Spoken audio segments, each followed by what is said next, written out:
이렇게 귀한 날에 만나 뵙게 돼서 반갑습니다. 우리 지난주에 이어서 이번 주에도 이처럼 귀한 찬양을 통해서 하나님께 영광을 돌리에 대해서 기쁘게 생각합니다. 우리 계속해서 로마서 8장 말씀 보시겠습니다. 로마서 9장 말씀 보시겠습니다. 로마서 9장 오늘은 17절 18절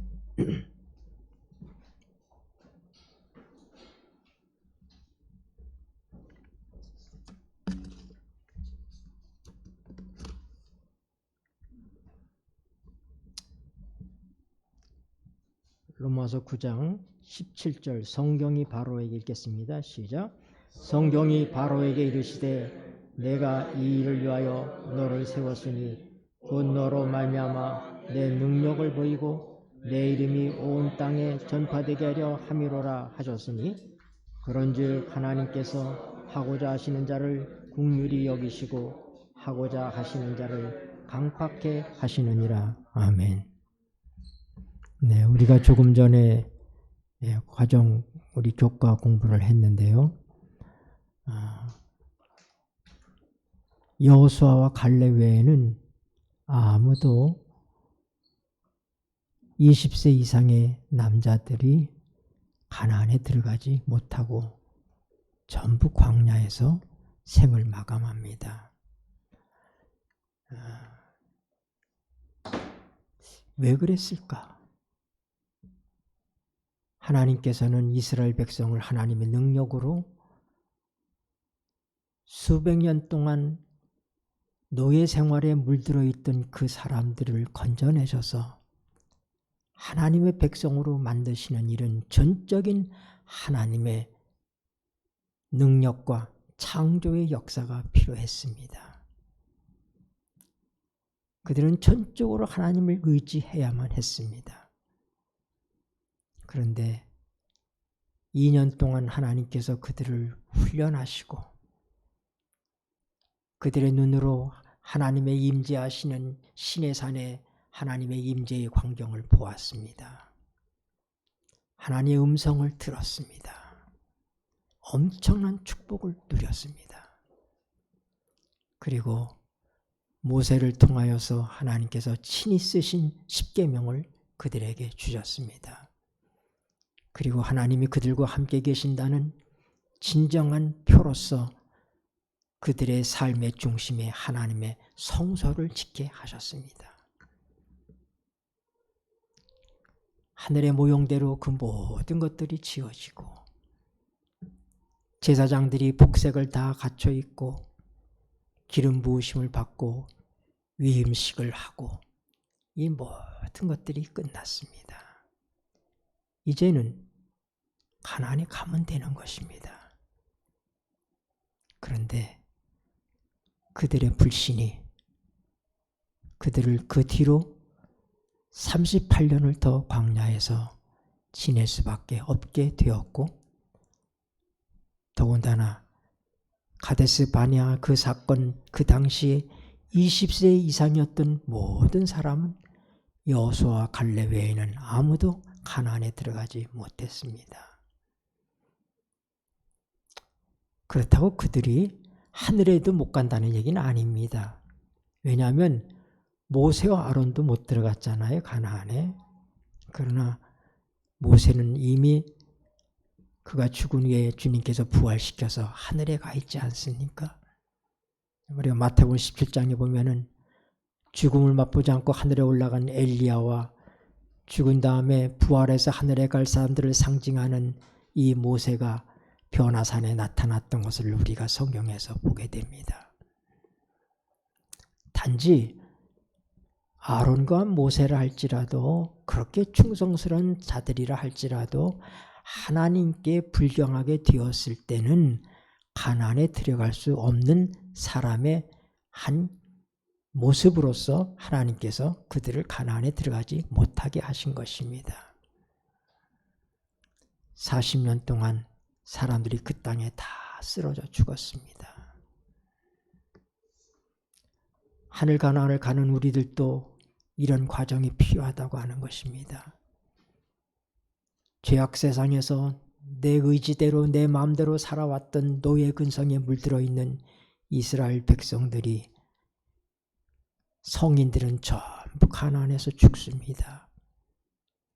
오늘 우리가 하늘 가나안에 가기 전까지 이 땅에 살았던 우리의 잘못된 습성과 우리의 아집과 우리의 편견과 우리의 그 모든 잘난 것들이 전부 십자가에 못 박히지 아니하면 우리도 역시 하늘 가나안을 갈 수가 없을 것입니다. 다행히 하나님께서 우리를 선택하시고 하나님께서 우리를 자기 백성으로서 이끌어 가시는 이 귀한 섭리 속에 오늘 우리가 있는 것을 인하여 감사해야 될 것입니다. 로마서는 한편의 편지입니다. 장절이 나눠져 있다고 해서 이것들이 내용이 전혀 다르다고 생각할 수 없습니다. 로마서 1장부터 지금 9장에 이르기까지 계속되는 하나님의 사랑에 대한 이야기가 기록되어 있는 것입니다. 하나님께서는 인간을 구원하시되 인간의 행위를 통하여서 구원하시는 것이 아니라 하나님의 전적인 사랑과 긍휼하심을 통하여 우리를 구원하신다고 하는 사실입니다. 많은 사람들은 하나님을 그렇게 생각합니다. 하나님은 불평부당하지 아니하신 분이시다. 하나님 우리를 창조하시고 세상의 질서를 다 만들어 놓으시고 하나님은 그 다음에 그 속에서부터 잘 되려면 잘 되고 못 되려면 못 될라 그러면서 뒷짐지고 계시는 하나님. 인간의 역사 속에서 전혀 관여하지 아니하시고 흘러가는 대로 그래 지켜보시는 하나님. 우리 하나님은 그런 하나님이 아니신 것입니다. 그분은 이 지구의 역사를 직접 움직이시고 주장하시고 주관하실 뿐만 아니라 우리 각 개인의 구원 문제에 있어서도 하나님께서는 특별한 관심을 가지고 그분이 우리를 정하시고 우리를 부르시고 우리를 의롭다 하시고 우리를 영원롭게 하시는 그 과정에 하나님의 특별하신 간섭하심이 우리에게 있다고 하는 사실입니다. 바울사도는 바로 그 점을 이 로마서 9장에서 강조하고 있습니다. 또 아울러서 로마서 8장에서 우리가 중심 있게 봤던 말씀, 로마서 8장 28절, 하나님을 사랑하는 자, 그 뜻대로 부르심을 입은 자들에게는 모든 것이 합력하여 선을 이룬다고 하는 이 말씀에 있어서 하나님께서 모든 세상 사람들 삶을 다 선으로 이끄신다는 얘기가 아니라 하나님의 뜻대로 부르심을 입은 자들의 삶이 그렇다 이 말입니다. 하나님을 사랑하는 자, 하나님의 뜻대로 부르심을 입은 자들의 삶 속에서는 하나님께서 잘못된 그들의 모든 삶이라 할지라도 엉클어진 그들의 삶이라 할지라도 결국은 하나님께서 합력하여 선이 되게 하신다고 하는 얘기입니다. 오늘 우리는 이러한 증거들을 오늘 하나님의 말씀 속에서 살펴보게 될 것입니다. 왜 하나님께서 긍휼히 여길 자를 긍휼히 여기시고 불쌍히 여기신 자를 불쌍히 여기시는가? 왜 태어나지도 않은 그런 아이들, 아직 선과 악이 무엇인지도 모르는 엄마 뱃속에 있는 그럴 때에 하나님께서 누구는 사랑하시고 누구는 미워하셨다고 말씀하시고 계시는가? 성경을 얘기합니다. 이것은 하나님의 선택하심을 쫓아서 이루어지는 것으로 인간의 행위에 의해서 이루어지지 않는다는 사실을 알리시기 위한 말씀이라고 성경은 분명히 말씀하고 계십니다. 여러분과 나의 구원 문제는 전적인 하나님의 선택하심과 그분의 역사하심 속에 있습니다. 그분의 선하심에 근거하고 있다고 하는 사실입니다. 오늘 말씀에 바로 전에 나오는 말씀이 뭐래요? 무슨 말씀이에요? 우리의 구원 문제가 우리가 원해서 되느냐? 아니다 이 말이. 16절 말씀에 이렇게 기록되어 있습니다. 그런즉 원하는 자로 말미암음도 아니요 다른 박질하는 자로 말미암음도 아니요 오직 긍휼히 여기시는 하나님으로 말미암음이니라.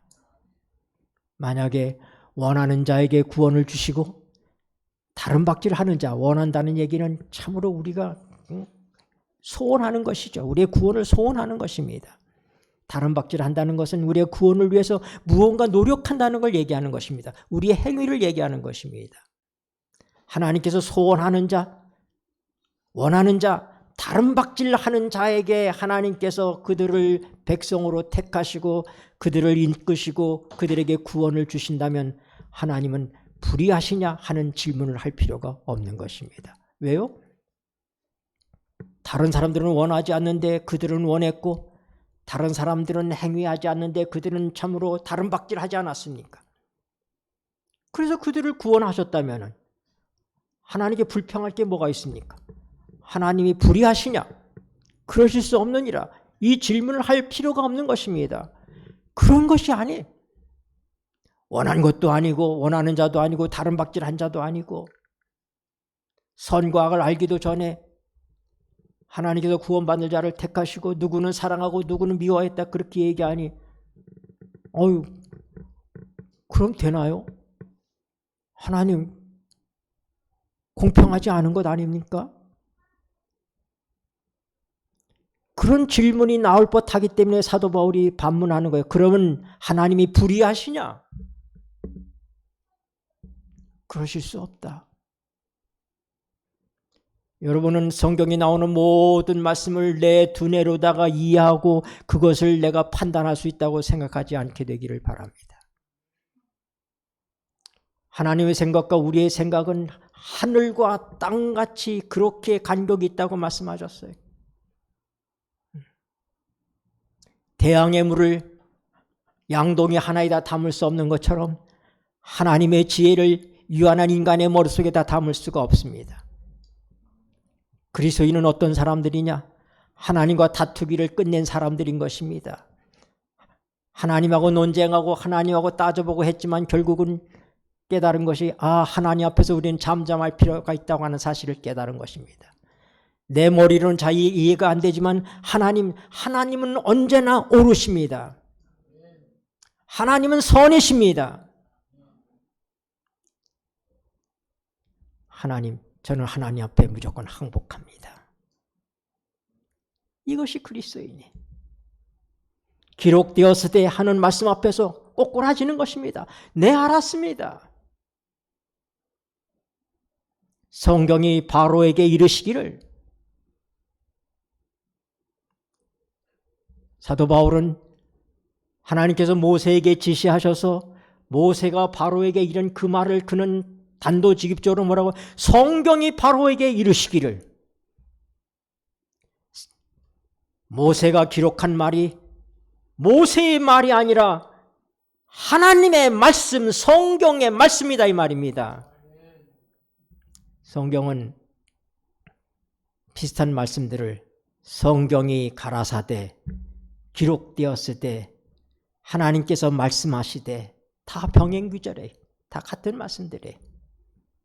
하나님의 백성은 하나님의 권위에 굴복한 사람들인 것입니다. 오늘 사도 바울의 글을 이거는 사도 바울의 견해다 하고 얘기하고 싶어하는 사람들이 많이 있습니다. 실제적으로 그런 신학자들이 있어요. 다드와 같은 사람을 비롯해서 얼마든지 나열할 수 있습니다. 성경을 그런 식으로 해석하고자 하는 사람들이 얼마든지 신학자들 가운데 있습니다. 그러나 모세가 바로의 한 말을 바울 사도는 성경이 바로에게 이르시되 오늘 사도 바울이 말한 이 말씀도 성경이 우리에게 이르시되 우리는 그렇게 받아야 되는 거예요. 이건 좀 뭔가 우리가 이해가 잘 안 되는데 이 사도 바울이 이거 좀 뭔가 좀 헷갈린 거 아니야? 이렇게 말하는 신학자들이 있다고 하는 사실이에요. 그러므로 오늘 우리는 하나님의 말씀에 기록된 그대로를 보는 것입니다. 여기에 우리의 생각을 가미시켜서 이렇게 저렇게 넘어가려고 하지 말고 우리는 하나님의 말씀 앞에 우리의 인격을 걸고 직접 대면할 필요가 있다고 하는 것입니다. 그리고 그 말씀 그대로를 받아들이는 것입니다. 창세기 8장에 출애굽기 8장에 보면은 하나님께서 이렇게 말씀하고 계십니다. 한번 보십시다.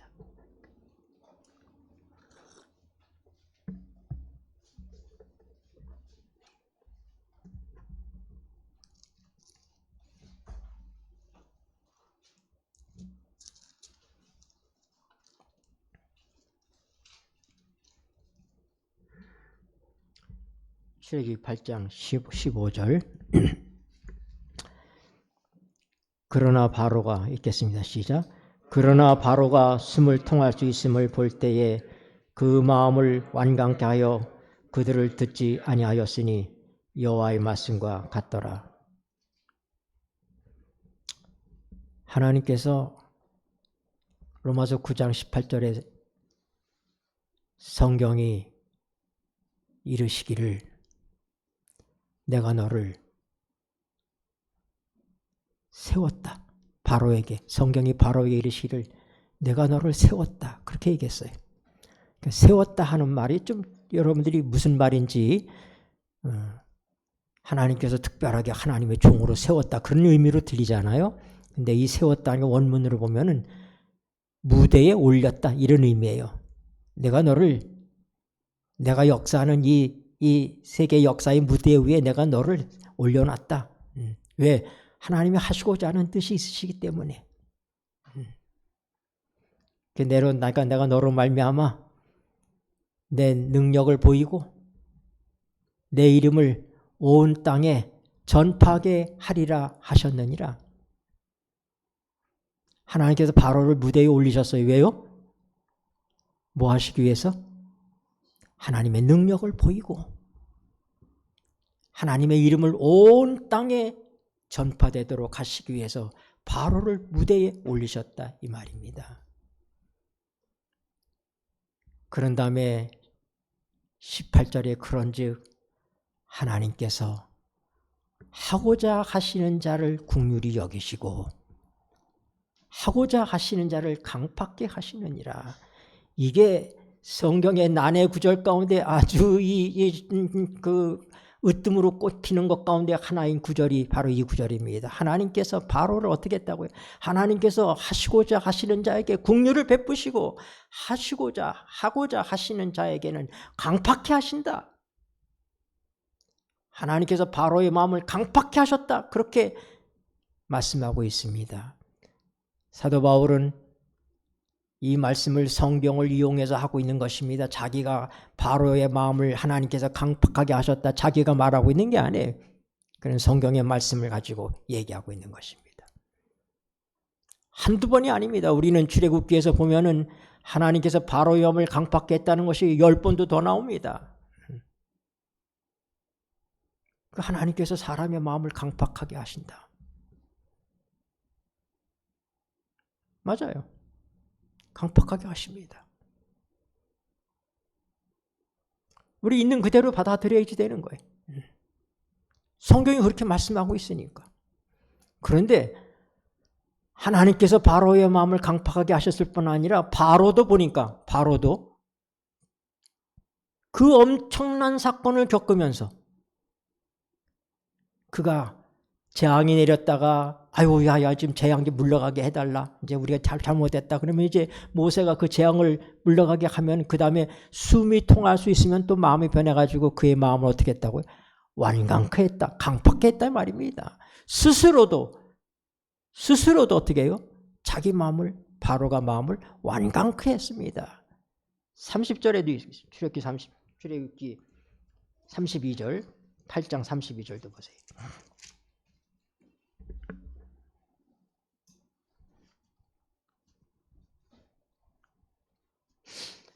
그러나 읽겠습니다. 시작. 그러나 바로가 이때에도 마음을 완강케 하여 백성을 보내지 아니하였더라. 아멘. 그게 성경 말씀으로 보면 이것은 분명한 거예요. 하나님께서도 사람의 마음을 강팍케 하십니다. 하나님이 하시고자 하시는 일을 위해서 그렇게 하셔요. 그런데 인간 스스로도 자기의 마음을 어떻게 해요? 강팍하게 한다고. 엄청난 일을 보면서도 바로같이 축복된 자리에 있는 사람이 어디 있어요? 세상 살면서 그 엄청난 일들을 하나님이 역사하시는 걸 눈으로 직접 볼 만한 사람들이 얼마나 있겠습니까? 애굽에 10번씩이나 내리는 그 재앙들을 거역할 수 없는 하나님의 분명한 현현, 하나님의 역사하심을 그는 눈으로 보고 체험했습니다. 그쯤 되면 그거 어떻게 해야 돼? 허리를 꺾을 만하잖아요. 네. 하나님 잘못했습니다. 그러나 그가 끝까지 어떻게 했다고요? 그 마음을 완강케 했다고요. 또 하나님께서도 그 마음을 강박하게 하셨다. 그렇게 표현하고 있는 것입니다. 오늘 주어진 이 짧은 시간 동안에 우리가 이 구절들에 대한 이해를 하나님의 말씀을 통해서 우리 각자가 답을 찾을 수 있게 되기를 바랍니다. 성경은 여기서도 조금 저기서도 조금 하나님께서 성경에 병행 규제들을 많이 두셔서 우리가 여기저기서 그 비슷한 말씀들을 통하여서 이 말씀의 의미를 이해할 수 있도록 그렇게 우리를 돕고 계십니다. 자, 우리 창세기에 있는 말씀 보시겠습니다. 창세기 45장.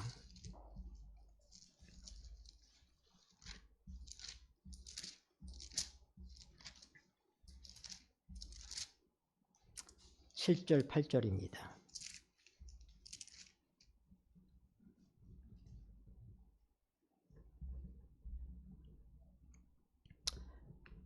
하나님이 읽겠습니다. 시작. 하나님이 큰 구원으로 당신들의 생명을 보존하고 당신들의 후손을 세상에 두시려고 나를 당신들 앞서 보내셨나니 그런즉 나를 이리로 보낸 자는 당신들이 아니요 하나님이시라. 하나님이 나로 바로의 아비를 삼으시고 그 온 집의 주를 삼으시며 애굽 온 땅의 치리자를 삼으셨나이다. 드디어 애굽의 총리도신이 된 요셉이 그의 형들 앞에 자기의 정체를 드러냅니다. 얼마나 잔인하게 자기 동생을 죽이려고 했어요. 정말 죽이려고 했습니다. 이들이. 죽여서 은닉하려고 그랬었어요. 숨기려고 그랬습니다. 옷을 벗겼잖아요. 왜요? 옷을 찢어서 피 묻혀서 가서 아버지를 속이기 위해서. 그러나 다행히 유다가 우리가 우리의 형제를 우리 손에 피를 묻혀서 좋을 게 뭐가 있느냐. 차라리 노예로 팔자. 유다가 아니었으면 죽었을 거예요. 유다의 말에 설득이 되어서 그를 아라비아 상인들에게 팔아서 요셉이 애굽의 보디발이라고 하는 대신집에 노예로 팔려가지 않습니까? 그 끔찍하고 잔인한 그 모든 행동을 요셉은 얘기합니다. 당신들이 나를 팔아서 당신들의 손에서 내가 팔려서 여기 오게 된 것이 그게 아니라 하나님의 손이 그렇게 하신 것이다. 하나님께서 하신다. 그렇게 형들의 마음을 강팍하게 하고 참으로 동생을 죽이고자 하는 그런 마음을 가지고 그래서 그 동생을 죽이려다가 팔아먹은 그 행위조차도 하나님께서 섭리하셨다고 하는 얘기예요. 요셉이 듣기 좋으라고 한 얘기가 아닌 것입니다. 하나님께서 우리들의 생명을 보존하시기 위해서 그렇게 하셨다. 야곱이 죽습니다. 애굽에서. 형들이 이제 겁이 더럭 나서 이제 아버지가 돌아가셨으니 이제 요셉이 우리한테 진짜 본격적인 복수를 하면 어떡하나. 그래서 그들이 줄줄줄 요셉한테 와서 당신의 종이 살았을 때 아버지가 살았을 때 한 말을 기억하시고 우리를 용서해달라고 그럽니다. 그때 요셉이 울었다고 그랬어요. 출애굽기 50장 20절을 보십시다.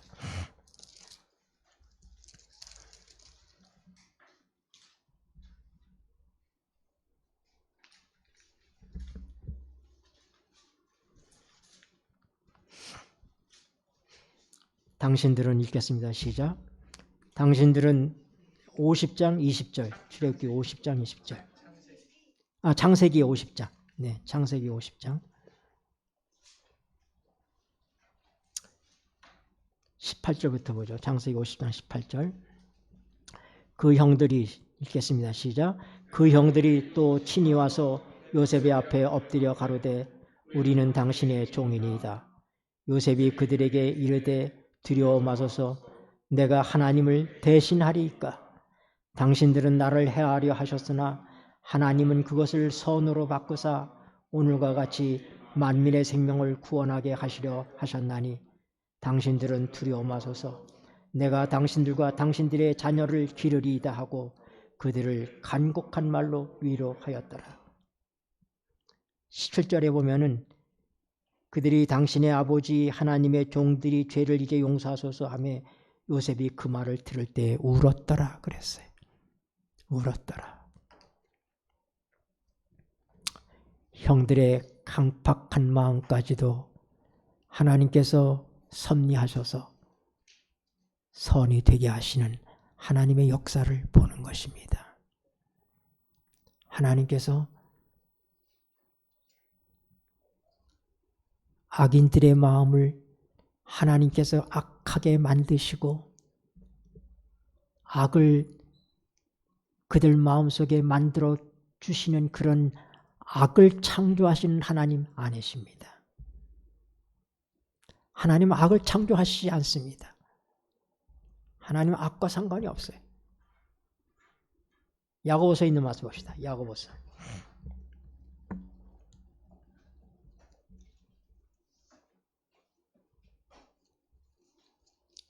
야고보서 1장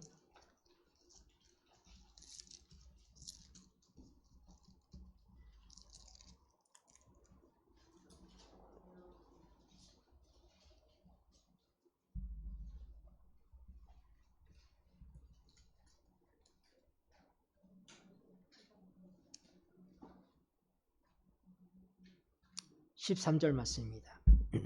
야고보서 1장 13절 사람이 읽겠습니다. 시작. 사람이 시험을 받을 때에 내가 하나님께 시험을 받는다 하지 말지니 하나님은 악에게 시험을 받지도 아니하시고 친히 아무도 시험하지 아니하시느니라. 네, 하나님은 이 악에게 시험을 받지도 않고 시험하시지도 아니하시는 분이라고 그러셨어요. 그러니까 하나님께서 바로의 마음을 강팍하게 했다고 하는 것은 바로의 마음이 강팍한 것이 없는데 하나님께서 그에게 강팍한 마음을 넣어주셨다. 그렇게 생각할 수 없습니다. 죄인이 아닌데 하나님께서 그 마음에 죄를 넣어주셨다. 이거 아닙니다. 바로는 강팍한 사람이에요. 그걸 하나님께서 좀 더 푸시하셨다. 우리 그렇게 봐야 되는 거예요. 바로가 선한 사람인데 하나님께서 그를 강팍하게 하셨다. 그게 아닌 것입니다. 하나님은 그러신 분이 아니시고 하나님은 악에게 시험을 받지도 않으시고 시험하시지도 아니하시는 하나님이십니다. 가룟 유다의 마음속에 예수님을 팔려는 생각을 넣어준 것은 사단이지 하나님이 아니십니다. 그를 시험하는 건 누구예요? 사단이에요. 요한복음 13장 1절 위에 보면은 예수님이 이제 때가 돼서 아버지께로 갈 때가 되었으므로 자기 사람들을 사랑하시되 끝까지 사랑하시느니라. 마귀가 이미 가룟 유다의 마음에 예수 팔려는 생각을 넣었다. 그렇게 나와 있어요. 그러나 하나님께서 그 일을 어떻게 해요? 정하셨다고 그랬어요. 구약에서부터 여러 곳에 친구가 나를 팔리라고 말씀하셨어요. 같이 떡을 먹는 자가 팔 것이라는 말씀이 예언되어 있어요. 그건 정해져 있는 것입니다. 그런데 하나님께서 가룟 유다를 그렇게 하도록 하신 것이 아니라 가룟 유다가 그런 마음을 가지고 있고 사단에게 노출되어 있고 하나님께로 돌이키지 않기 때문에 그가 그렇게 된 것입니다. 하나님이 엉뚱당치도 않은 사람, 착한 사람을 정해서 악역을 시키시는 하나님은 아니신 것입니다. 그가 본래 그런 사람이기 때문에, 바로가 본래 그런 사람이기 때문에 하나님께서 그를 더 강팍하게 하셨단 말이에요. 왜요? 하나님의 영광을 위해서, 하나님의 능력을 나타내기 위해서, 하나님의 일을 온 천하에 드러나기 위해서. 만약에 하나님이 그렇게 하지 않았으면 이스라엘 백성들이 애굽에서 나올 때 쉽게 우리 지금 하나님께 예배 드리러 가야 되는데 우리 좀 내보내 주세요. 바로가 그럼 가라. 그럼 뭐라고 그럴까요? 야, 우리가 말이야 말을 잘해서 바로를 잘 구워 삶아서 그래서 우리가 애굽에서 나왔다. 자자손손 자기들을 자랑할 거예요, 인간이. 그러나 하나님께서 어떻게 해요? 바로의 마음을 강팍하게 하심을 통하여서 하나님께서 역사하시지 않고는 결코 우리가 바로의 손에서 해방될 수가 없었다는 사실을 분명하게 깨닫게 하기 위해서 그들을 자랑하지 못하도록 하나님이 하시는 일이 그러신 것입니다. 인간은 틈만 있으면 자기를 내세우려고 그래요. 하다가 자기 내세울 게 없으면 뭐라고 그래? 조상묘를 잘 써서 복을 받는다는 거예요. 그리고 안 되면 뭐예요? 또 조상 탓을 해요.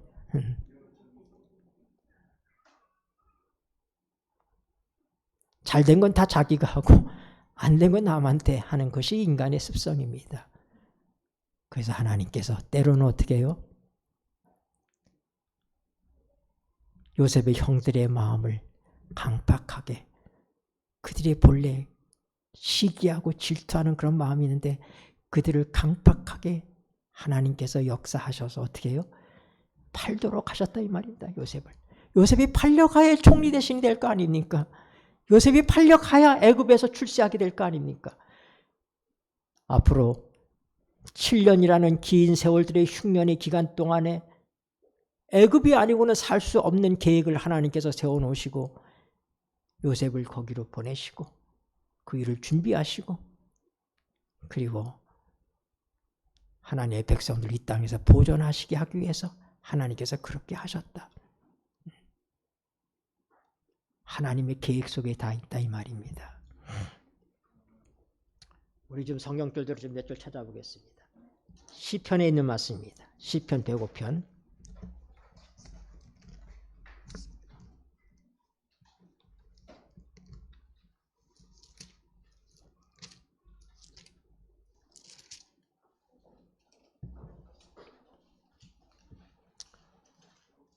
23절입니다. 시편 105편 23절 879쪽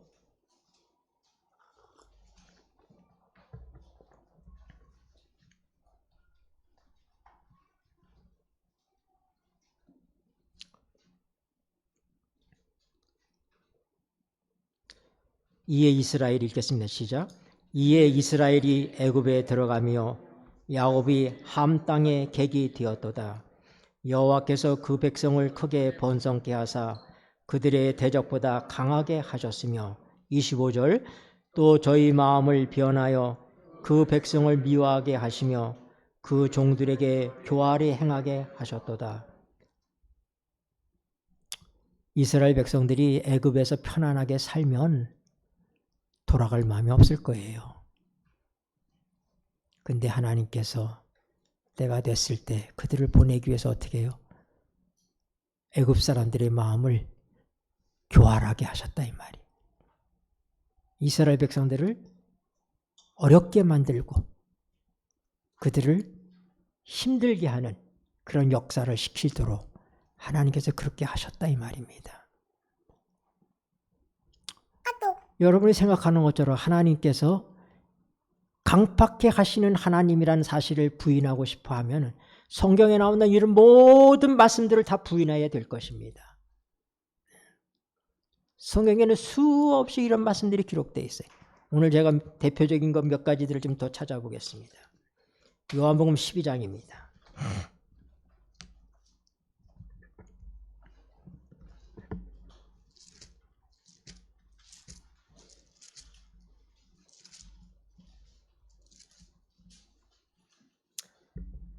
(37절부터) (41절까지) 보겠습니다.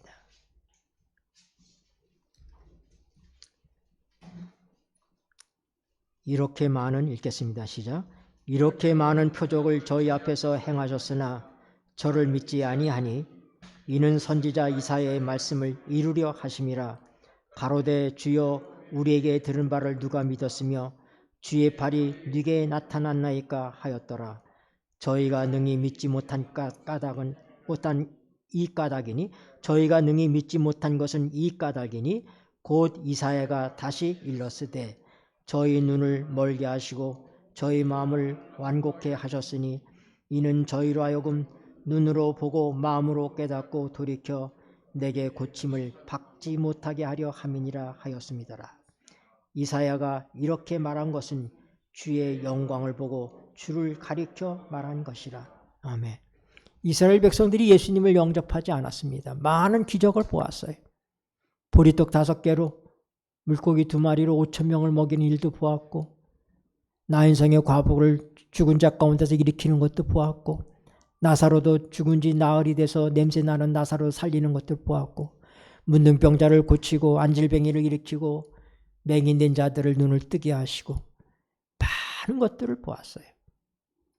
근데 저희가 보긴 보아도 보지 못하고 듣긴 들어도 깨닫지 못하게 하는데, 그거 뭐라고? 이사야 선지자가 하나님께서 그렇게 되도록 하셨다 이 말입니다.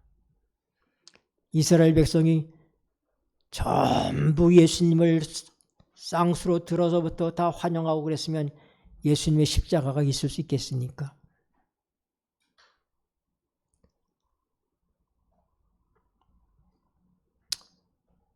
이스라엘 백성들이, 유대인들이 예수님을 영접하지 않은 것, 어떤 사람들은 내가 국률이 여길 자를 국률이 여기고 불쌍히 여길 자를 불쌍히 여긴다고 하는 그런 사람들 외의 사람들은 예수님을 거절한 것입니다. 왜? 이사야 선지자를 통해서 그럴 것이라고, 그렇게 하셨다고 성경이 말씀하고 있는 것입니다. 사도행전 2장도 보십시다. 사도행전 2장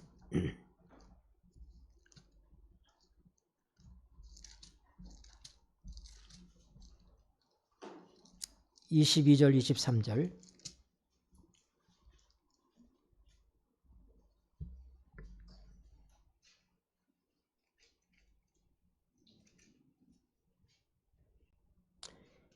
이스라엘 사람들아, 읽겠습니다. 시작. 이스라엘 사람들아, 이 말을 들으라. 너희도 아는 바에 하나님께서 나사렛 예수로 큰 권능과 기사와 표적을 너희 가운데서 베푸사 너희 앞에서 그를 증거하셨느니라. 그가 하나님의 정하신 뜻과 미리 하신 대로 내어준 바 되었거늘 너희가 법 없는 자들의 손을 빌어 못 박아 죽였으나.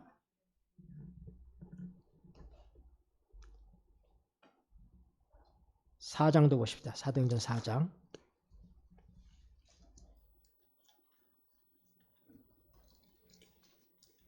23절입니다.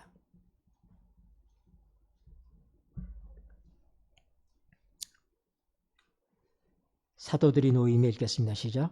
사도들이 노임에 그 동료에게 가서 제사장들과 장로들의 말을 다 고하니 저희가 듣고 일심으로 하나님께 소리를 높여 가로되 대주제여 천지와 바다와 그 가운데 만유를 지은 이시여 우리 주의 종 또 주의 종 우리 조상 다윗의 입을 의탁하사 성령으로 말씀하시기를 어찌하여 열방이 분노하여 족속들이 허사를 경영하였는고.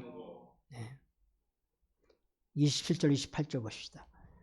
과연 시작.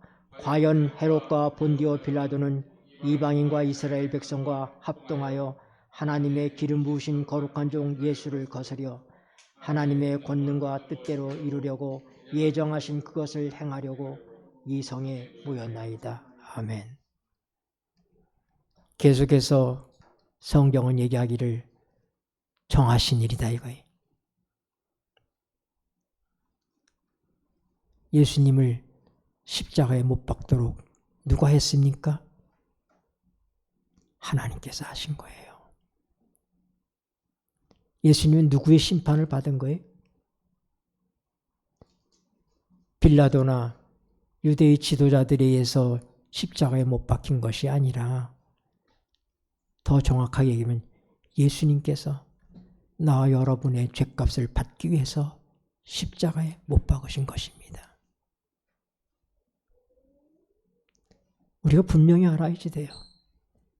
이것이 그들에 의해서 예수님 십자가에 못 박혔다고 그러면 우리는 성경을 잘못 이해하는 것입니다.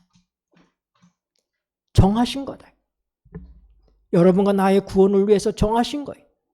하나님의 진노가, 하나님의 은혜가 섞이지 않은 진노의 잔을 모든 인간이 받아야 될 둘째 사망의 해를 그분이 짊어지신 것입니다. 그걸 하나님께서 정하신 거예요. 그 정하신 일이 그대로 일어난 것입니다. 고린도후서 2장 5절 있는 말씀합시다. 고린도후서 5장 19절. 고린도후서 5장 19절.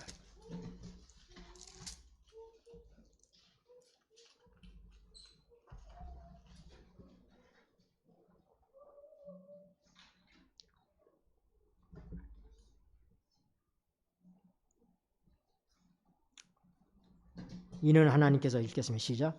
이는 하나님께서 그리스도 안에 계시사 세상을 자기와 화목하게 하시며 저희의 죄를 저희에게 돌리지 아니하시고 화목하게 하는 말씀을 우리에게 부탁하셨느니라. 십자가는 하나님 우리와 화목하시게 하기 위해서 하나님께서 계획하시고 하나님께서 정하시고 하나님이 집행하신 것입니다. 누굴 통해서? 사람의 손을 통해서. 하나님께서 역사하시지 않고는 누가 예수님을 십자가에 못 박을 수 있겠습니까? 빌라도가 예수님께 물었습니다. 진리가 무엇이냐? 내가 유대인의 왕이냐? 예수님이 대답하지 않으니까, 내가 이미 말하였느니라고 대답하지 않으니까, 너는 내가 너를 살릴 권한도 있고 너를 놓을 권한도 있고 너를 죽일 권한도 있는 걸 알지 못하느냐? 그때 예수님 뭐라고 하셨어요? 하나님께서 주시지 아니었으면 아무도 나를 해할 수가 없다. 빌라도 네가 나를 죽이는 게 아니야. 아버지께서 세상과 화목하시기 위해서 나를 화목제물로 내어주셨기 때문이지, 네가 나를 죽일 그런 능력과 권세가 너한테 없어. 누가 감히 하나님의 아들을 십자가에 못 박을 수 있겠습니까? 누구 말고요? 하나님 외에는 없습니다.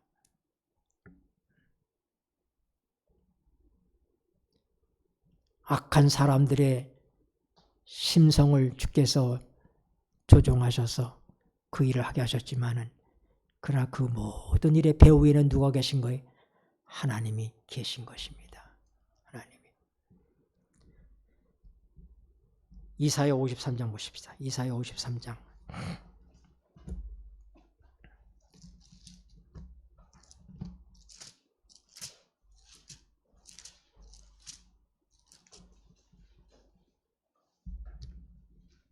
(6절입니다)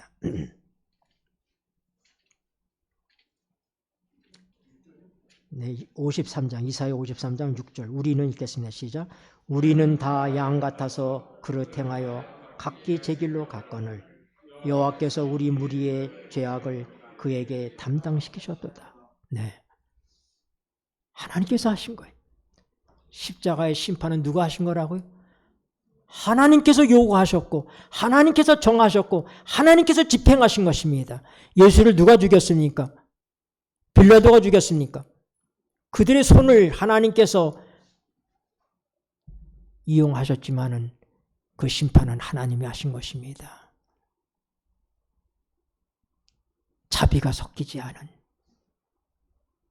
우리 인간들의 모든 죄 때문에 죽는 그 예수님에게는 하나님의 자비가 섞일 수가 없었습니다.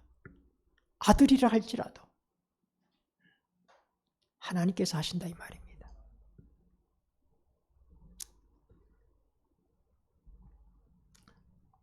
시간이 벌써 많이 지나갔습니다.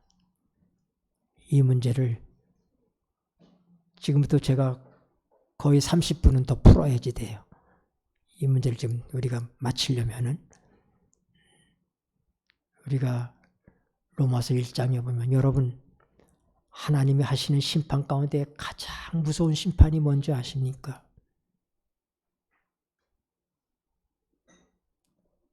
버려두는 거예요. 버려두는 거. 여러분, 우리가 자식들이 말을 안 들을 때 너 죽고 나 죽자, 응? 뭐 별짓을 다 하죠. 근데 하다 그 다음에 뭐예요? 포기하게 되면 될 대로 되라. 하나님이 인간의 역사에 개입하십니다. 저절로 되는 게 아무것도 없습니다. 하나님께서 우리를 흔들고 계십니다. 요셉의 경우처럼 잘못된 모든 것까지라도 하나님께서 합력하여 선이 되게 하시는 하나님. 그러나 로마서 1장에 보면은 사람들을 상실한 마음 그대로 버려두셨다고 그랬습니다. 버리시는 거예요. 내버려 두시는 거예요. 인간은 스스로 의로울 수 없고 도덕적일 수 없습니다. 사람들이 얘기합니다. 우리에게 자유의지를 주셨다고. 에덴 동산에서 그 완전한 환경과 그 완전한 상태의 아담도 자유의지를 가지고 그를 죄 짓는 일에 사용했습니다. 하물며 범죄한 인간에게, 이 타락한 인간에게 6천년이란 장구한 세월 동안에 망가질 대로 망가진 인간에게 자유의지가 무슨 대단해서 우리가 하나님을 선택하겠습니까? 내 의지로 하나님을 선택할 그런 사람이 어디 있습니까? 자유의지를 가지고 내가 하나님을 믿었으니까, 하나님을 선택했으니까 그래 내가 구원받는다. 천만의 말씀입니다. 하나님께서 우리 인간의 역사에 개입하셨기 때문에, 내 개인의 삶에 개입하셨기 때문에 되지. 자유의지, 그 찌질한 자유의지가, 우리의 의지는 항상 악하고 더럽습니다. 자신에게 가치를 두어서는 안 된다 이 말입니다. 우리는 얼마나 이기적이고 얼마나 세속적이고 얼마나 추잡한 그런 의지를 가지고 있어요. 그래서 뭐라고요? 만물 가운데 가장 부패한 것이 인간의 마음이라고 그러지 않았습니까? 내가 하나님을 믿었다고 생각하지 마십시오. 사도 바울은 바로 그래서 뭐라고요? 그들이 선과 악을 알기도 전에 하나님이 선택하심을 쫓아서 나는 것이지 인간의 행위로 말미암은 것이 아니기 때문에. 야곱은 사랑하고 에사는 미워하였다 하셨으니 그런즉 하나님이 불의하시냐? 그럴 수 없느니라. 지금 왜 이 논쟁을 하고 있는지 우리가 알아야지 돼. 인간의 마음을 강팍하게 하시는 하나님, 하나님께서 하시는 일입니다. 하나님께서 그냥 놓아뒀기 때문에 강팍하게 됐다. 아니요. 하나님이 그냥 상실한 마음 그대로 놓아줄 수도 있습니다. 오늘 여러분의 삶 속에서부터 왜 시련과 고난이 밀려오고 왜 내게 이런 일들이 닥칠까 여러분들이 염려했을지 모르지만은 하나님께 감사하시게 되길 바랍니다. 하나님이 나를 붙들고 계시다는 표인 것입니다. 하나님께서 나를 놓아줄 수 없기 때문에 하나님께서 간섭하시고 역사하시고 나를 합력하여 선이 되게 하실 때까지, 그래서 우리를 정하시고 우리를 부르시고 우리를 의롭다 하신 그분은 우리를 영원롭게 하시는 그 지점까지 우리를 이끌어 가시고 계시고, 하나님의 택하심과 하나님의 언약과 하나님의 약속은 사망이나 생명이나 천사들이나 권세자들이나 능력이나 높음이나 깊음이나 다른 아무 피조물이라도 우리 주 그리스도 예수 안에 있는 하나님의 사랑에서 끊을 수 없느니라. 아멘. 기도하시겠습니다. 고마우신 하늘아버지,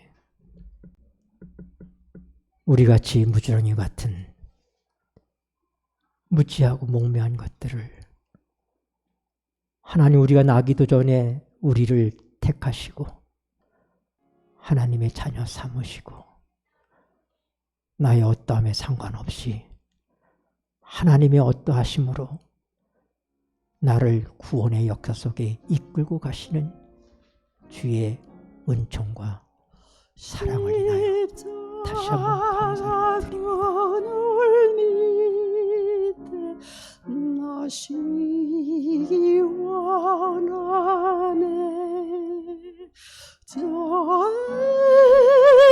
자비심이 제이오 또 짐이 무거워. 이 광야 같은 세상에 늘 방황할 때에 주 십자가 그늘에서 내 쉴 곳 찾았네. 내 눈을 밝히 떠서 저 십자가 볼 때 나 고생 받으신 주 예수 보이네. 그 영상 볼 때 내 맘에 건질림 받아서 그 사랑 감당 못하여 눈물만 흘리네.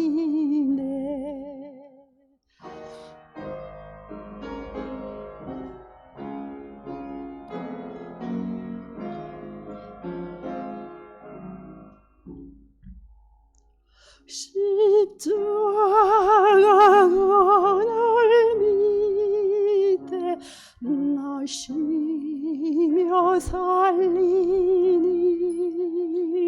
나 바라는 그 광채는 주 얼굴 빛이라.